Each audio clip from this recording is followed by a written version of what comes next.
everybody, it's Noe here. Basically, I took this picture when I was on my way to work, and I just really loved how you had kind of the three poles, and then you had the sun, this really bright yellow-orange sun that was just sort of hanging in the sky. For me, this piece is a representation of life. In life, you have varying paths that you can go down in order to proceed towards your future. These different choices basically turn us into who we are. In the end, we are sort of our circumstances and choices, and there's other things that life throws at us, but every day we have a multitude of choices of how we want to react to things and how we're going to put our energy out and what we're going to do with it. And not everyone really has the same privilege of choice always, but reactions are a choice. How you react to something can really determine how good or bad it ends up being.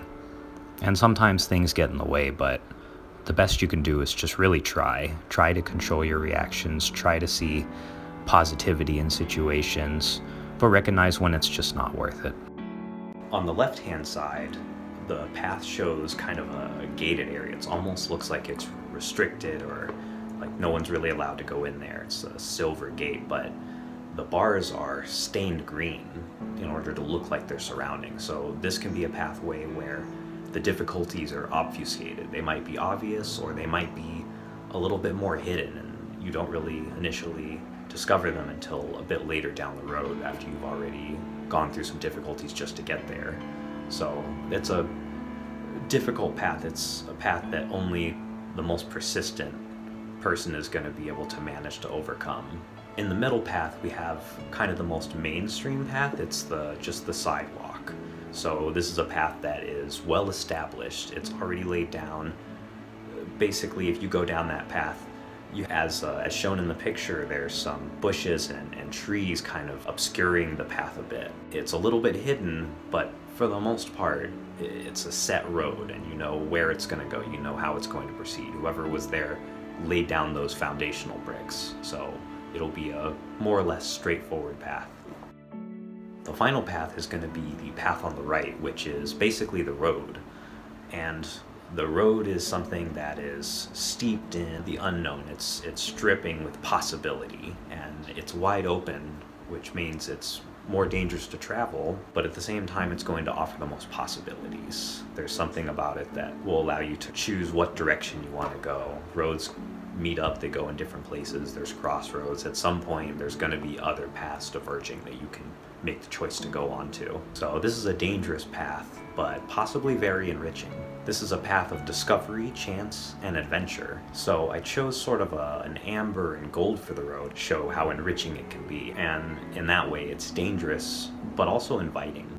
Aside from the paths, at the top of the picture you have what looks to be a man or a creature who's falling down to earth. There's this definite sense of speed and magnitude with this gigantic thing, and he's wearing this strange like mask of anxiety. The strips on that mask are made out of self-loathing and his own inner demons that are essentially just consuming him alive. They're swallowing him and kind of crowding all around him, and the only thing that's open for him is a little eye hole in the mask, and that's essentially the eye hole of perception.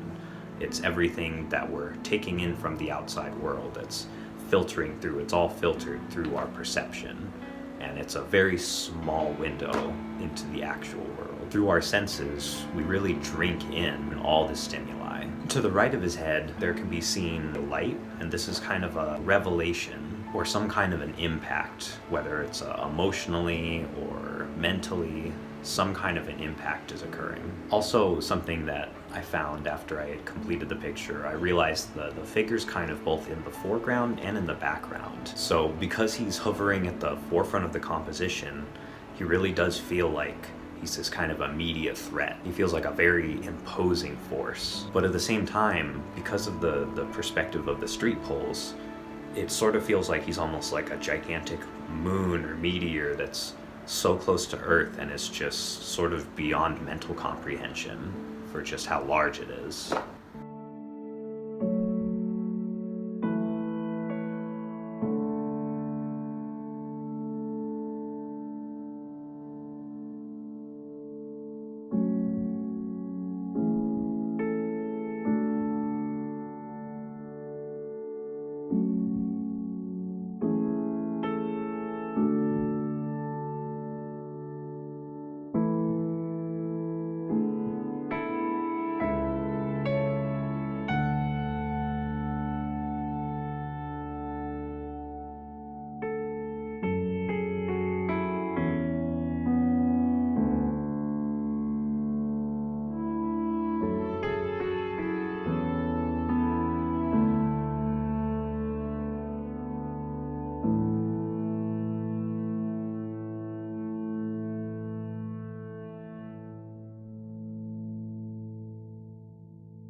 So that's my picture.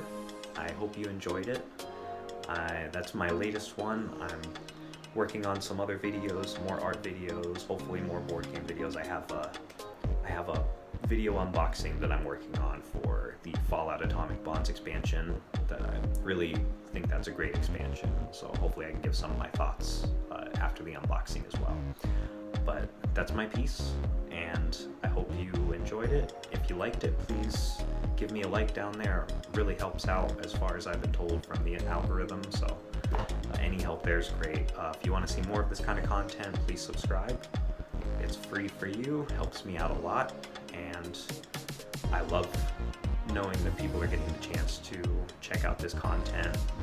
So I really enjoy making art, I enjoy playing board games, and yeah, I hope that you like those things too. And if you do, come join me next time. Thanks for watching.